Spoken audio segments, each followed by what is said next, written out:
لا حول ولا قوة إلا بالله العلي العظيم. حسبنا الله ونعم الوكيل، نعم المولى ونعم النصير. أعوذ بالله من الشيطان اللعين الرجيم. بسم الله الرحمن الرحيم. الحمد لله رب العالمين والعاقبة للمتقين والجنة للمطيعين والنار للعاصين، والصلاة والسلام والتحية الإكرام على البشير النذير السراج المنير الغر الميامين حبيب العالمين أبي القاسم محمد اللهم صل على محمد وعلى آل بيته الطيبين الطاهرين المعصومين المظلومين المنتجبين المنتخبين الهداة المهديين الذين أذهب الله عنهم الرجس وطهرهم تطهيرا. اللهم صل على محمد ولعنة الله على أعدائهم منكري فضائلهم وغاصب حقوقهم أجمعين من الآن إلى قيام يوم الدين. أما بعد فقد قال رسول الله صلى الله عليه وآله وسلم: بسم الله الرحمن الرحيم. فاطمة بضعة مني صلوات محمد.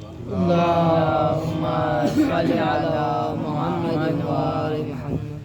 مجلس سے پہلے گزارش ہے، اگر کسی کا بھی موبائل چالو ہے تو پہلے سے اسے سائلنٹ کر دیں.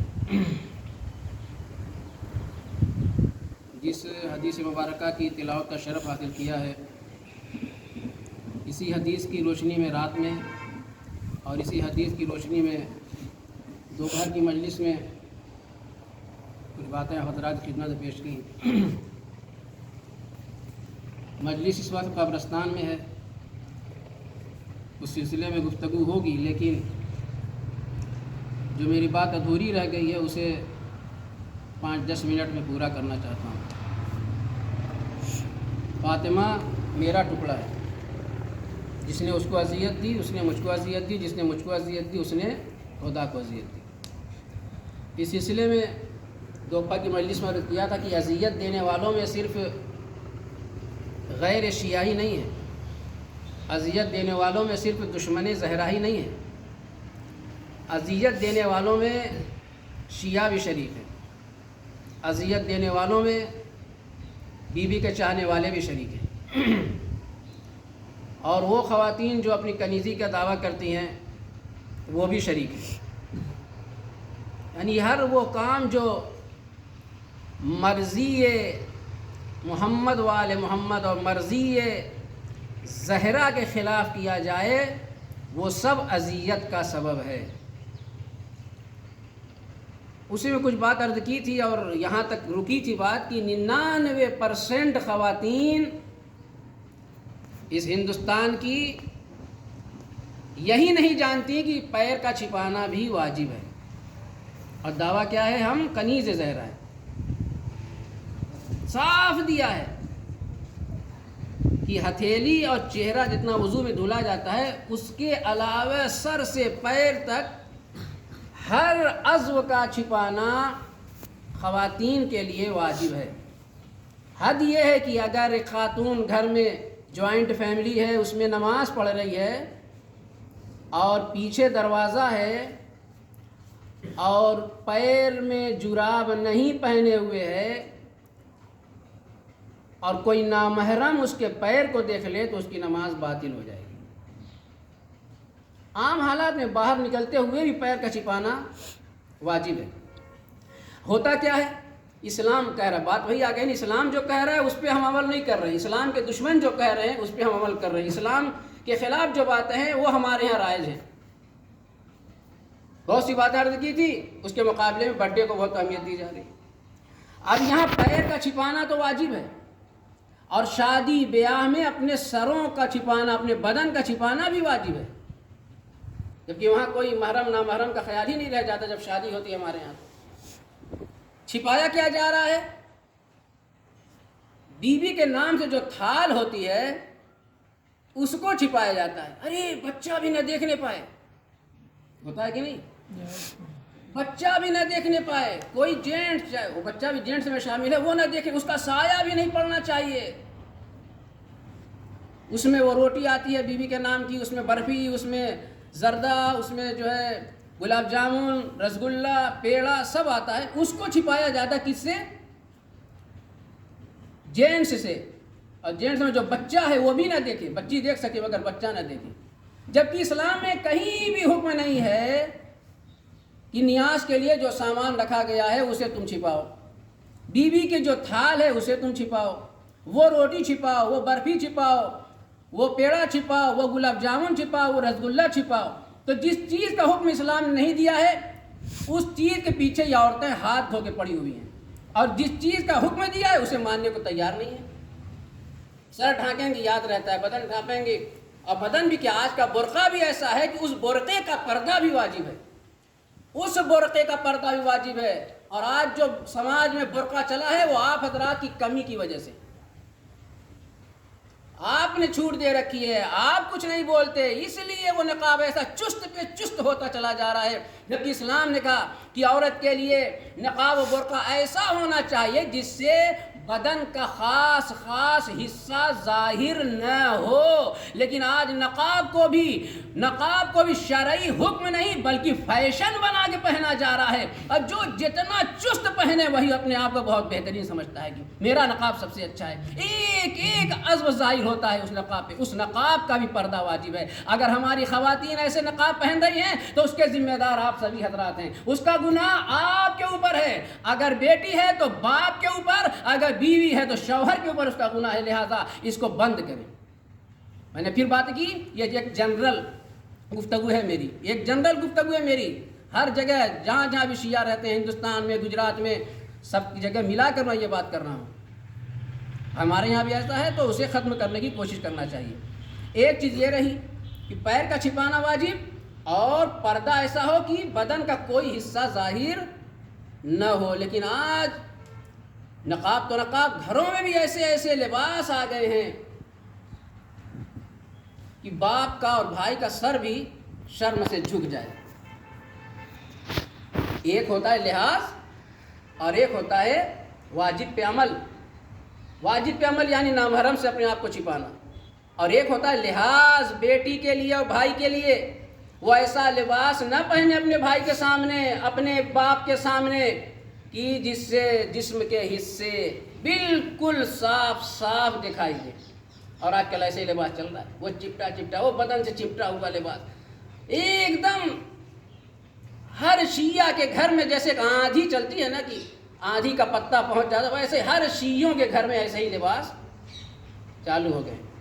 اسلامی لباس کا دور دور تک نشان نہیں، یہ لباس، یہ نقاب، اور اس کے بعد دعویٰ کیا کہ ہم کنیز ہیں۔ تو میں کہنا یہ چاہ رہا ہوں کہ اگر ہمیں مجلس کرنی ہے تو اس نیت سے کریں کہ ہمیں مجلس سے کچھ حاصل کرنا ہے، اور اگر کچھ حاصل نہیں کرنا ہے تو یہ مجلسیں بند ہو جانی چاہیے، کیونکہ فائدے کے لیے ہر چیز انسان فائدے کے لیے کر رہا ہے۔ جب کوئی فائدہ نہیں ہم کو حاصل کرنا ہے، صرف ٹائم پاس کرنا ہے، صرف رسم ادا کرنا ہے، تو نہ ہو تو اچھا ہے۔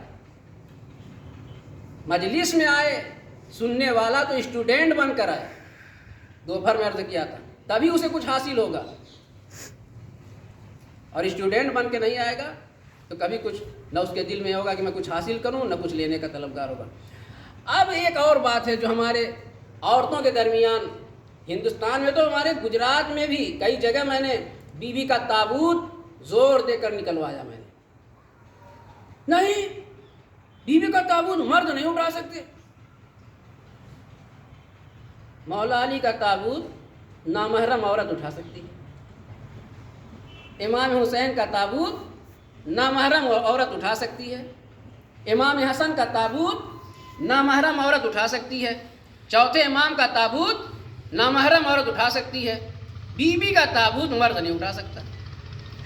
جبکہ میں نے اسٹیٹس پہ بھی ڈالا، آپ دیکھ لیجئے گا کون کون لوگ تھے بیوی کے اصلی جنازے میں، مولا علی، امام حسن، امام حسین، جناب عقیل کے علاوہ، عبداللہ بن جعفر یہ تو گھر کے تھے، ان کے علاوہ جناب سلمان، جناب ابو ذر، جناب مقداد، جناب عمار، جناب حذیفہ یمانی اور عبداللہ بن مسعود، اور اس کے علاوہ 3-4 لوگ جو نامحرم تھے وہ بیوی کے اصلی جنازے میں تھے۔ تو جب اصلی جنازے میں نامحرم شریک ہو سکتا ہے تو یہ تو شبیہ ہے، اس میں کیوں نہیں شریک ہو سکتا؟ یہ جنازہ کیوں نہیں، یہ تابوت، یہ شبیہ تابوت، یہ تربت بیوی کی ایک مرد کیوں نہیں اٹھا سکتا؟ لیکن یہ بھی رائج ہے کچھ جگہوں پہ۔ کیا ہے یہ؟ بس دماغ میں جو آ گیا وہ دین بن گیا، ہمارے دماغ میں جو آ گیا وہ شریعت بن گیا۔ حکم کیا ہے ہم کو وہ دیکھنا ہے۔ اسی کو کہتے ہیں بدعت۔ اگر کوئی چیز شریعت میں نہیں، اگر کوئی چیز دین میں نہیں اور وہ ہم اسے رواج دے رہے ہیں تو یہ ہے بدعت۔ یہ چند باتیں جو تھیں جو رہ گئی تھیں وہ آپ حضرات کی خدمت میں نے بیان کر دی۔ ایک برتھ ڈے والا مسئلہ اور دوسرے عقیقے والا مسئلہ کہ اس پہ دھیان دیں۔ بالغ انسان ہو گیا، اگر عقیقہ نہیں اس کا ہوا تو خود کرے، وہ اپنا عقیقہ خود کرے، چاہے وہ بوڑھا کیوں نہ ہو گیا ہو۔ اور بچوں کا نہیں ہوا تو اس پہ دھیان دے کہ عقیقہ ہمیں بچے کا کرنا ہے۔ یہ بڈے وڈے کا کوئی تعلق ہمارے دین اسلام سے نہیں۔ اور چیز موزہ، اگر ہماری خواتین جراب نہیں پہنتی تو اس پہ توجہ دے کہ یہ بیوی کی تھال چھپانا واجب نہیں ہے، بلکہ اپنے پیروں کو چھپانا واجب ہے، یہ اپنے بالوں کو چھپانا واجب ہے، اپنے جسم کا پردہ واجب ہے۔ ایسا نقاب باہر پہن کے نکلیں کہ جس سے بدن کا کوئی حصہ نامحرم کے سامنے ظاہر نہ ہونے پائے۔ صلوات پڑھ دیں محمد و آل محمد۔ اللہم صلی علی محمد و اب آل یہ چند باتیں تھیں جو ختم ہو چکی۔ اس وقت یہ مجلس قبرستان میں ہے اور جو بھی دنیا سے رخصت ہوتا ہے اسے قبر کی منزلوں تک لے جانا پڑتا ہے۔ اللہ کے رسول جب رخصت ہوئے دنیا سے تو ان کو بھی قبر تک پہنچایا گیا۔ بی بی زہرا نے جب وصال کیا تو مولا کائنات آدھی رات کو گئے قبرستان، اور ایک قبر نہیں کھودی مولا نے۔ کیا حال تھا، کیا زمانہ تھا۔ مولا نے 40 قبریں کھودیں۔ آپ بھی سوال کریں گے کہ ایک 18 سال کی خاتون دنیا سے رخصت ہوئی، 40 قبروں کی کیا ضرورت ہے؟ اور ایک الگ سے قبر جس قبر کا آج تک پتہ نہیں ہے تو جنت البقیع میں، مگر آج تک کسی کو مرجے تک کو پتہ نہیں ہے کہ بیوی کی قبر کہاں ہے۔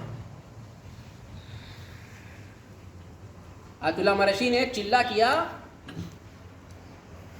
مسجد سہلہ میں بیوی کی قبر پتہ لگانے کے لیے، تو جب وقت پورا ہوا تو ایک مرتبہ 5ویں امام 6ٹھے امام خواب میں آتے ہیں اور کہتے ہیں کہ علیک بکریمۃ اہل بیت، تم کریم اہل بیت کی طرف رجوع کرو۔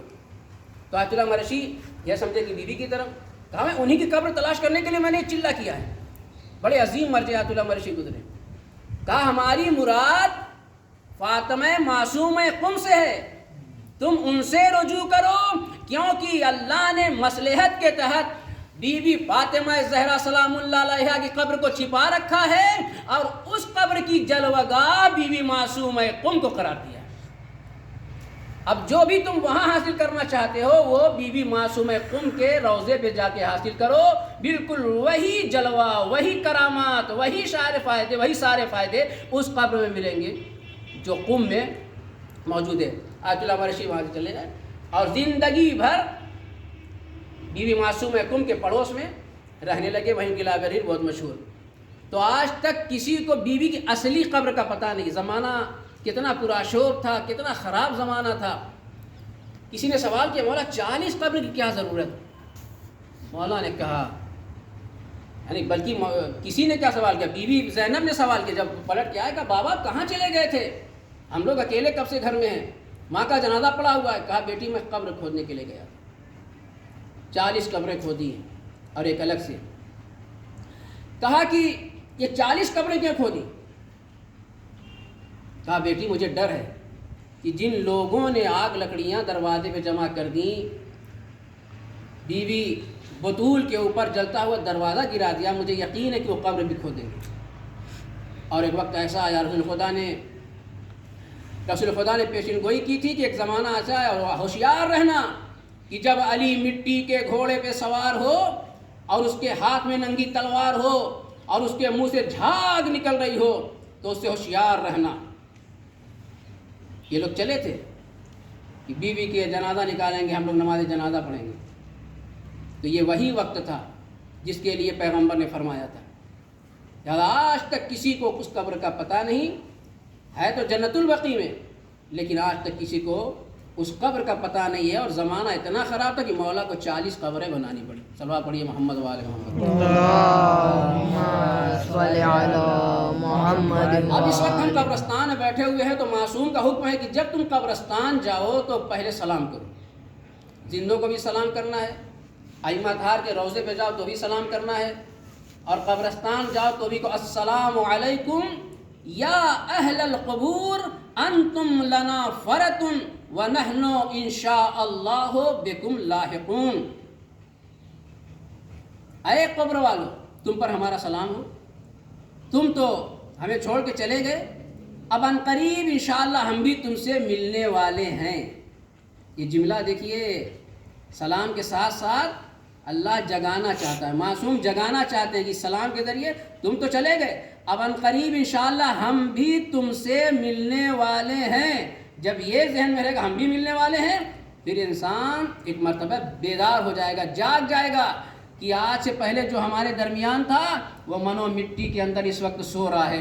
لہذا اب جو سلام کے ساتھ کہلایا جا رہا ہے ہم بھی انشاءاللہ جلد ہی تم سے ملنے والے ہیں، تو اس کی تیاری کرو، اس کی تیاری کرو. یہ منو مٹی کے اندر ہم کو بھی آنا ہے، پھر کوئی نہ چچا نہ بابا نہ بیوی نہ بچے نہ ماں نہ باپ نہ عزیز نہ رشتہ دار، کوئی ساتھ نہیں رہے گا، صرف ہمارا عمل ہوگا. اب وہ اچھا ہوگا یا برا ہوگا وہی ہمارے ساتھ رہے گا. اگر اچھا عمل ہے تو خوبصورت دوست کی شکل میں قبر میں آئے گا، ہمارا ساتھ دے گا، اور اگر برا عمل ہے تو سڑے ہوئے کتے کی طرح کے ہمیں نوچے گا. ایک قبرستان میں ایک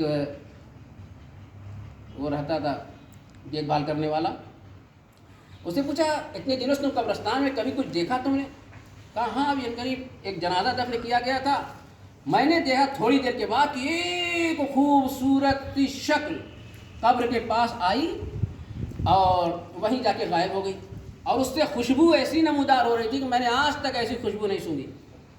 پھر تھوڑی دیر کے بعد میں نے دیکھا پوری قبرستان میں بدبو، آیت اللہ تصویب نے اس واقعے کو لکھا، بدبو ایسی بدبو کہ میری رگ دماغ پھٹ رہی تھی. میں نے دیکھا کہ سڑا ہوا کتا آیا اور اسی قبرستان کے اندر چلا گیا. تھوڑی دیر کے بعد میں نے دیکھا کہ وہ خوبصورت شکل جو پہلے گئی تھی باہر آئی اور پورا بدن اس کا کتے کے ناخون سے زخمی ہے. وہ جب جانے لگی تو میں نے پوچھا بھائی تم کون ہو؟ اور قبرستان میں گئے تو اچھے تھے، ابھی واپس آئے تو یہ زخم کیسا ہے؟ کہا میں میت کی نیکی ہوں.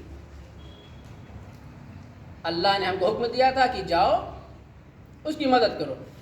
ہم آئے، لیکن چونکہ میت کے پاس نیکی سے زیادہ برائی تھی اور تم نے جو کتے کو دیکھا وہ میت کی برائی تھی، لہذا وہ کتا یعنی وہ برائی میرے اوپر حاوی ہوگی، اس لیے جو ہے میں نکل. تو یہی قبر میں ہوگا کہ اگر اچھائی ہے تو اچھائی حاوی رہے گی، اور اگر برائی ہے تو پھر برائی حاوی رہے گی اور وہ نیکیوں کو بھگا دے گی. تو ظاہر سی بات ہے کہ ہماری زندگی میں ضرورت پڑتی ہے ایک اچھے سے دوست کی، ایک اچھے سے ساتھی کی. تو قبر میں جہاں تنہا رہنا ہے وہاں کے لیے کوئی دوست بنانا ہوگا، تو وہاں کے لیے اگر کوئی دوست بنانا ہے تو نیکیوں میں اضافہ کریں، اچھے اچھے کام کریں. قبرستان میں آئیں تو اپنے مردے کے لیے نہیں بلکہ سارے مردوں کے نام فاتحہ پڑھیں، سارے مردوں کے نام صلوات پڑھیں. آپ یہ سوچ رہے ہوں گے کہ سب کو پڑھیں گے تو پڑھ جائے گا، یہ مجلس کا تبرک نہیں ہے، ختم ہو جائے گا. یہ ثواب ہے جتنا ایک کو ملے گا اتنا سب کو ملے گا. ایک جوان لڑکی مر گئی، اس کی ماں نے خواب میں دیکھا کہ وہ بہت ہی خطرناک عذاب میں مبتلا ہے. تو ماں کو غم ہوا، اللہ سے دعا کی پروردگار میری بیٹی پہ جو عذاب ہو رہا ہے اس سے میں بہت دل برداشتہ ہوں، مجھے صبر نہیں ہو پا رہا ہے، لہٰذا تو کوئی سبیل نکال میری بیٹی سے عذاب دور ہو جائے. 4-5 دن کے بعد پھر اس ماں نے اپنی بیٹی کو دیکھا تو بہت خوشحال تھی. کہا بیٹی کیا ہوا؟ کہا ابھی کل ایک شخص ادھر سے گزرا اور اس نے چند بار صلوات پڑھ کر قبرستان کے مردوں کو بخش دیا، اس صلوات کی برکت سے اللہ نے سارے قبرستان کے مردوں کے عذاب اٹھا لیا. صلوات پڑھ دے محمد صلی علی محمد وآل محمد. تو ایسی نیکی کرو جو سب کے کام آئے. مردے بھی دعا دیتے ہیں. اب آپ سلام کس کو کیا؟ زندوں کیا جاتا ہے نا. تو معصوم نے کیوں کہا قبرستان جاؤ تو سلام کرو، السلام علیکم یا اہل القبور؟ اس کا مطلب سنتے ہوں گے تبھی تو، لیکن ان کا جواب ہم نہیں سنتے. ان کا جواب سن لیں گے تو ہم خود بھی ان کے پاس پہنچ جائیں گے. جانور ان کی آواز سنتے ہیں مگر انسان ان کی آواز کو نہیں سنتا. تو ایسا ہوتا ہے، عمل صحیح ہے تو قبر میں سکون. معصوم کم کے روضے میں کچھ صحن میں قبرستان بنا ہوا ہے، کچھ مخصوص قبر ہے جو معصومہ کی زری کے اندر آیت اللہ لوگ کی قبر ہے جو بالکل زری کے پاس ہے. اب کچھ عام لوگ ہیں وہ خرید کے جو ہے اس معصومہ کے صحن میں، ذرا سوچیے، معصومہ کم کے صحن میں ایک جنازہ دفن کیا گیا اور ایک قاری رکھا گیا پڑھنے کے لیے. اچانک کیا دیکھا، اس نے ہاتھ رکھا تو قبر بالکل تپ رہی تھی. قبر تپ رہی تھی ایک دم، جیسے اندر سے جہنم سلگا ہو، آگ سلگی ہو. وہ وہاں سے بھاگا. تو آپ سوچئے کہ جب معصومہ کے صحن میں ایک مردہ ایسا دفن ہوتا ہے جس کا عمل صحیح نہیں، تو اس کی قبر اتنی گرم ہو جاتی ہے کہ ہاتھ رکھتا ہے تو اس کا ہاتھ جل جاتا ہے. تو ذرا سوچئے عام جگہوں کا کیا حال ہوگا اگر عمل ایسا ہوا تو. بس میں ختم کرنا چاہتا ہوں. ایک عورت ایسی تھی جس کو دفن کیا گیا، چھٹے امام کے زمانے میں دفن کیا گیا تو قبر نے اس کو پھینک دیا باہر. اگر قبر کسی مردے کو یہاں قبرستان میں پھینک دے تو کیا ہوگا؟ مردے کو چھوڑ کے سب بھاگ جائیں گے. پھر اس کو دفن کیا، پھر پھینک دیا زمین نے، پھر دفن کیا، پھر پھینک دیا. اب سب پریشان چھٹے امام کی خدمت میں آئے، مولا کیا ہے یہ آخر؟ بار بار ہم اس کو زمین میں دفن کر رہے ہیں، زمین پھینک دے رہی ہے. کہا اس کی ماں کو بلاؤ. جب اس کی ماں آئی، کہا تیری بیٹی کیا کرتی تھی، اس کا عمل کیسا تھا؟ تو ماں نے کہا میری بیٹی گندی عورت تھی، فاجرہ تھی. یہ زنا سے بچہ پیدا کر کے بجائے دفن کرنے کے اسے جلا دیتی تھی. اب کیا ہوگا؟ اور تھی کیا؟ شیعہ، کوئی دوسرے مذہب کی نہیں، شیعہ تھی. اب چھٹے امام نے کہا کہ ایسا کرو، اس کے کفن کے ایک کونے میں خاک شفا باندھ دو. خاک شفا کی حیا سے زمین اسے قبول کر لے گی. اس کے عمل کی وجہ سے نہیں، صرف خاک شفا. اسی لیے کہا گیا کہ اپنے مردے کے کفن میں خاک شفا رکھا کرو. اپنے مردوں کے کفن میں خاک شفا رکھا کرو. اس کی وجہ سے قبر کے عذاب سے اسے نجات مل جاتی. چنانچہ جو ہی اس کے کفن کے ایک گوشے میں خاک شفا رکھی گئی، اس خاک شفا کے احترام میں اس زمین نے اس نالائق و بدترین عورت کو قبول کر لیا. صلوات علی محمد و آل محمد. اللہم صل علی محمد و آل سید مرتضیٰ بہت عظیم عالم گزرے ہیں. سید مرتضیٰ، سید رضی، ان کی جنہوں نے شیخ مفید نے خواب میں دیکھا تھا نا کہ خاتون آئی ہیں اور 2 بچوں کو لے کے آئی ہیں، حسن حسین کے نام سے، بولے دونوں بچوں کو پڑھاؤ. یعنی خواب میں بی بی فاطمہ لگ رہی تھیں اور دونوں بچے حسن حسین. اور چاہوں کہ میں شہزادی کے بچوں کو پڑھا. شیخ مفید کے خواب میں بی بی فاطمہ کی میرے دونوں بچوں کو پڑھا. صبح جب ہوئی کیا دیکھا؟ سید مرتضیٰ سید رضی کی ماں لے کے آ رہی ہیں کہ دونوں بچوں. تو خواب کی تعبیر فوراً مل گئی. تو یہ سید مرتضیٰ حج کو جا رہے ہیں تو اس قافلے میں لوگوں نے بتایا کہ آغا اس قافلے میں ایک ایسی لڑکی ہے جو 18 سال کی ہے، اس کے بال بالکل سفید ہیں اور چہرے پہ جھریاں پڑ گئی ہیں. کیا ایسا بھی ہو سکتا ہے؟ سید مرتضیٰ نے کہا کہ اسے بلاؤ. جب اسے بلایا گیا، پوچھا کیا ہے یہ ایسا کیسے؟ تیرے چہرے پہ 100 سال بوڑھوں کی طرح جھریاں چڑھ گئی ہیں اور تیرے بال سفید کیوں ہو گئے ہیں؟ تو اس نے کہا کہ مثلاً ہم 2 بھائی بہن تھے اور میں اپنے بھائی سے بہت محبت کرتی تھی، بہت زیادہ. اس کے بغیر میں رہ نہیں پاتی تھی. میرا بھائی مر گیا تو لوگ جنازہ لے کے چلے، میں بھی جنازے کے ساتھ ساتھ گئی. لوگ جنازہ دفن کر کے جب چلے گئے، میں ایک جگہ چھپ گئی تھی. جب چلے گئے تو میں نے اپنے بھائی کی قبر کے پاس ایک گڈھا کھودا اور جو دیوار مل رہی تھی قبرستان، وہاں پہ سوراخ کیا کہ دیکھو میرے بھائی کے ساتھ کیا ہوتا ہے. دیکھو صاحب انوار خمسہ اس واقعے کو اپنی کتاب میں لکھتے ہو. کتاب میرے پاس اس وقت بھی موجود ہے. گڈھا کھودا، دیکھو میرے بھائی کے ساتھ کیا ہوتا ہے. اب وہاں میں دیکھنے لگی، کیا دیکھا کہ اچانک 2 خطرناک فرشتے آئے جن کی آنکھیں لال لال، دانت بڑے بڑے، اور آنے کے بعد قبر میں، اور اس کے بعد ایک سرحانے کرسی رکھی گئی. تھوڑی دیر کے بعد ایک نورانی شخصیت آئی، کرسی پہ بیٹھ گئی. دیکھیے سب کچھ مولا کی نگرانی میں ہوتا ہے. روح بھی قبض ہوتی ہے تو مولا کی نگرانی میں، اور قبرستان میں سوال و جواب بھی ہوتا ہے تو وہ بھی مولا کی نگرانی میں ہوتا ہے. مولا جب آتے ہیں تو مومن کے پائنتی رہتے ہیں اور کافر کے سرانے رہتے ہیں، تب روح قبض ہوتی ہے۔ آپ کہیں گے ایسا کیوں؟ مومن کے سرانے رہنا چاہیے۔ ارے مومن کے سرانے رہیں گے تو مومن دیکھے گا کیسے؟ مومن کے پائنتی رہتے ہیں اس لیے کہ ایسے وقت جب کوئی اپنا ملتا ہے تو سارا غم بھول جاتا ہے، لہذا مولا پائنتی کھڑے ہیں، میرا چاہنے والا مجھے دیکھتے دیکھتے رخصت ہو جائے اور اس کی روح گلاب کے پھول کی طرح نکل جائے، اور کافر کے سرانے سے کھڑے تاکہ مجھے وہ دیکھنے نہ پائے۔ اسی طرح کرسی رکھی گئی، اور چونکہ وہ سنی تھا رکھی گئی۔ اب کا سوال جواب ہونے لگا، من ربک، بتا تیرا رب کون ہے؟ تو چپ۔ وہ عورت، وہ لڑکی کہتی ہے کہ پھر کرسی والے نے بولا، بول اللہ ہو ربی، اللہ میرا رب ہے۔ پھر دوبارہ فرشتوں نے سوال کیا، من نبیک، پھر وہ چپ۔ یہ تو سامنے کی بات ہے نا، یہ تو ہر ایک کو معلوم ہونا چاہیے۔ پھر بھی انہوں نے جواب دیا تو کرسی والے نے کہا کہ بول محمد النبی، محمد میرے نبی ہے۔ پھر ان لوگوں نے پوچھا، من امامک، تیرا امام کون ہے؟ چپ، وہ بھی چپ اور وہ کرسی والے بھی چپ۔ اچانک ان کا گرز خالی ہیلا، مارا نہیں، کہا کہ اچانک گرز ہلا اور پوری قبر آگ سے بھر گئی، میں بے ہوش ہو گئی۔ اور جب ہوش آیا تو کیا دیکھا کہ میرے بھائی کی لاش کوئلہ بن چکی ہے۔ پھر اسے زندہ کیا گیا، اور پھر وہی دونوں آئے، اور پھر وہی کرسی والے آئے، اور پھر وہی سوال دہرایا، اور پھر 2 سوال کا جواب کرسی والے نے بتایا اور تیسرے سوال کا جواب نہیں بتایا۔ پھر ان لوگوں نے گرد ہلایا، پھر آگ سے بھر گئی، اور پھر میرا بھائی اسی طریقے سے جل گیا، اور میں بے ہوش ہو گئی۔ اب جو ہوش آیا تو دیکھا میرے بھائی کی حالت یہ ہے۔ پھر اسے زندہ کیا گیا۔ اب میں نے سوچ رکھا تھا کہ اب کی بار اگر سوال کرنے والے نے سوال کیا اور جواب دینے میں 2 جواب کے بعد تیسرا جواب میں پوچھوں گا آپ ہیں کون؟ جب 2 سوال کا جواب آپ میرے بھائی کو بتا رہے ہیں تو تیسرے کا کیوں نہیں بتا رہے ہیں؟ چنانچہ پھر تیسری بار یہ 2 فرشتے آئے، من ربک، تیرا رب کون ہے؟ کرسی والے نے کہا بول اللہ ربی، اس نے کہا اللہ ربی۔ اس کے بعد من نبیک، تیرا نبی کون ہے؟ کرسی والے نے کہا بول محمد النبی، محمد میرے نبی ہیں۔ پھر من امامک، پھر چپ، کرسی والے بھی چپ۔ اب جو ہے یہ عورت کہتی ہے، لڑکی کہتی ہے کہ میں نے ان سے کہا آپ ہیں کون؟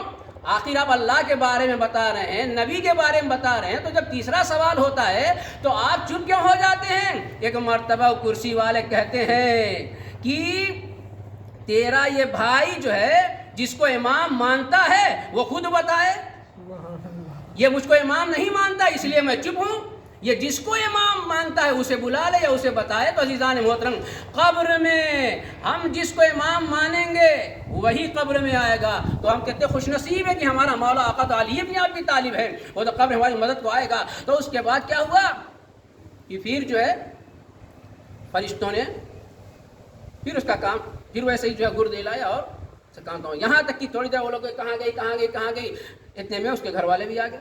کیا دیکھا، وہ لوگ گڈھے میں بیٹھی ہے اور بال بالکل سفید ہو چکے ہیں، جھریاں پڑ چکی ہیں۔ تو سب ایک دوسرے کو اس کو کیا ہو گیا، اس کو کیا، گھر لے گئے، پوری ڈیٹیل اس سے پوچھی تو اس نے بتائی یہ میرے اوپر ہوا ہے، میرے ساتھ ہوا ہے، میرے بھائی کے اوپر ہوا ہے۔ لہذا اس کا یہ واقعہ سننے کے بعد وہ خود شیعہ ہو گئی، پورے گھر والے شیعہ ہو گئے۔ صلوات پڑھنے محمد والے محمد، اللہم صلی علی محمد وآل محمد۔ تو یہ سب بچوں کو بچپن سے یاد کرائیں اور آپ خود بھی یاد رکھیں۔ یہی پہلا سوال عقیدے کے بارے میں ہوگا، اللہ کون تمہارا ہے، تمہارا نبی کون ہے، تمہارا امام کون ہے، تمہاری کتاب کیا ہے، تمہارا کعبہ کیا ہے۔ یہی سب سے پہلا سوال قبر میں یہی ہوگا عقیدے کے بارے میں، پھر پتہ چلے گا کہ یہ کون ہے، اس کا عقیدہ کیسا ہے۔ عزیزان محترم، بس میں نے ختم کیا۔ ہاں، آج یہ بیوی کی شہادت کا آخری دن ہے، یعنی دن کا آخری حصہ اب گزرنے والا ہے۔ مولا کائنات نے راتوں رات 40 قبریں کھودیں اور اس کے بعد گھر آئے اور غسل و کفن دیا جا چکا، غسل کفن دیا جا چکا۔ اس درمیان میں چاہتا ہوں کہ اس دن کی ایک بات آپ سامنے عرض کر دوں، جس دن یہ لوگ لکڑیاں لے کر جمع ہوئے تھے در زہرا پر اور جلتا ہوا دروازہ گرا دیا تھا۔ ایک بار ایک شوہر نے اپنی بیوی کو تماچا مار دیا۔ بیوی خوش اخلاق تھی، لڑی نہیں، خاموش رہی۔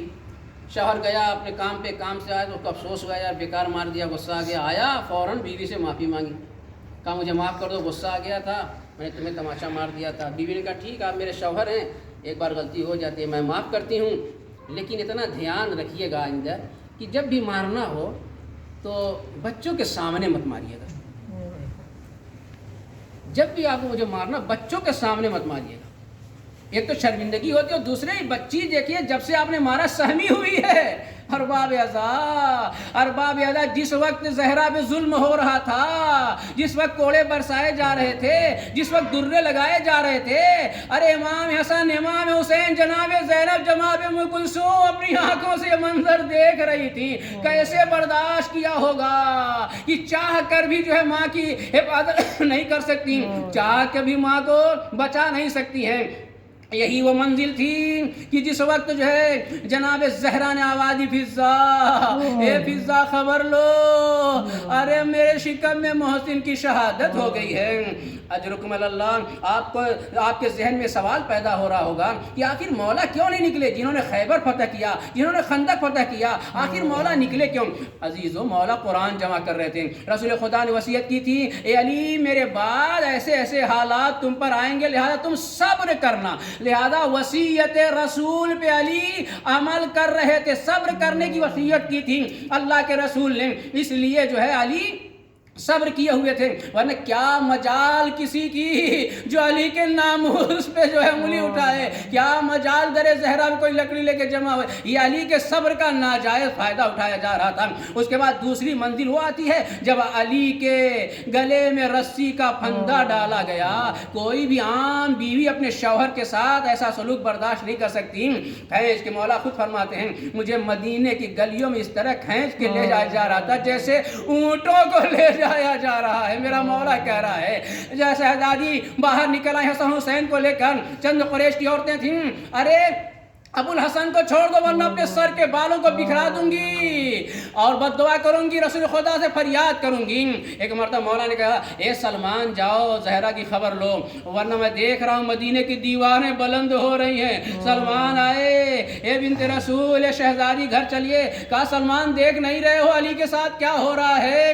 میں برداشت نہیں کر سکتی۔ کہا علی ہی نے مجھے بھیجا ہے، حکم دیا ہے آپ گھر تشریف لے جائیے۔ کہا اگر ان کا حکم ہے تو میں گھر تشریف لے چلوں، میں گھر چلتی ہوں، ان کا کہا ہوا مانوں گی۔ لہذا شہزادی گھر پہ آ گئی اور علی کے ساتھ یہ سلوک ہوتا رہا۔ ارباب اعضاء زمانہ کتنا بدل گیا، صرف علی کے صبر کا ناجائز فائدہ اٹھایا جا رہا تھا۔ لو ارباب اعضاء مولا کائنات جنازے کو دفن کر چکے اور اس کے بعد گھر آئے ہیں۔ گھر آئے ہوں گے، ذرا سوچئے کہ کہیں زینب سر جھکائے رو رہی ہوں گی، کہیں ام کلثوم سر جھکائے نہیں رو رہی ہوں گی، کہیں حسن سر جھکائے رو رہے ہوں گے، کہیں حسین سر جھکائے رو رہے ہوں گے۔ علی آئے ہوں گے تو عجب قیامت کا سما رہا ہوگا گھر میں، کس کس کو سمجھائیں، کس کس کو دلاسا دیں۔ علی تنہا ہو گیا، علی تو ہی مرثیہ پڑھ رہے تھے، اے زہرا آپ کے بعد علی تنہا ہو گیا۔ ارے جب تک آپ تھی میں اپنی روداد آپ سے بیان کر کے دل کو ہلکا کر لیتا تھا، اب بتائیے میں کس کو اپنا روداد بیان کروں گا، کس کو اپنا درد بیان کروں گا؟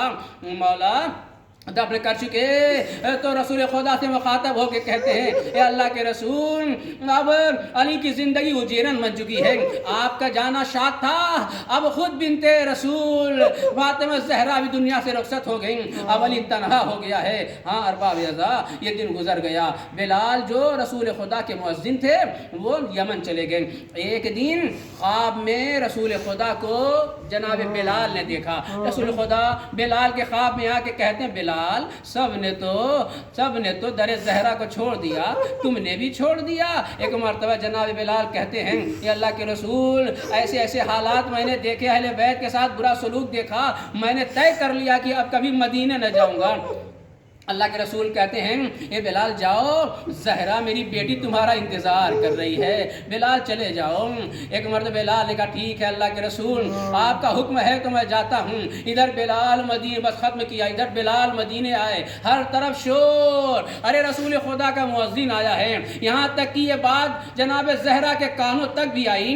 ایک مرتبہ جناب زہرا نے بلال کو بلایا، کہا بلال تمہاری اذان سنے ہوئے بڑے دن ہو گئے ہیں۔ بلال نے کہا نہیں نہیں شہزادی میں نے قسم کھا رکھی ہے کہ اب کبھی اذان نہیں دوں گا۔ ایک مرد شہزادی نے اپنے حق کی قسم دی، بلال تمہاری اذان سننے کو دل چاہتا ہے، ذرا اذان دو۔ بلال حکم زہرا پہ گلدست اذان پہ گئے، کہا اللہ اکبر، شہزادی نے دہرایا اللہ اکبر، بلال نے کہا اشہد ان لا الہ الا اللہ، شہزادی نے دہرایا اشہد ان لا الہ الا اللہ، بلال نے کہا اشہد ان محمد رسول اللہ۔ ارے ادھر شہزادی غش کر گئی، حسن حسین دوڑے، اے بلال اذان بند کر دو، ارے یہاں میری ماں کو غش آ گیا ہے۔ یہ زہرا تھی کہ جو زندگی بھر اپنے باپ کو روتی رہی اور اس کے بعد زندگی بھر قبروں میں جو ہے اپنے بیٹے حسین کے اوپر گریا کرتی رہتی ہیں۔ انا للہ و انا الیہ راجعون، رضا بقضائہ و تسلیما لامرہ، ولا لعنۃ اللہ علی القوم الظالمین، سیعلم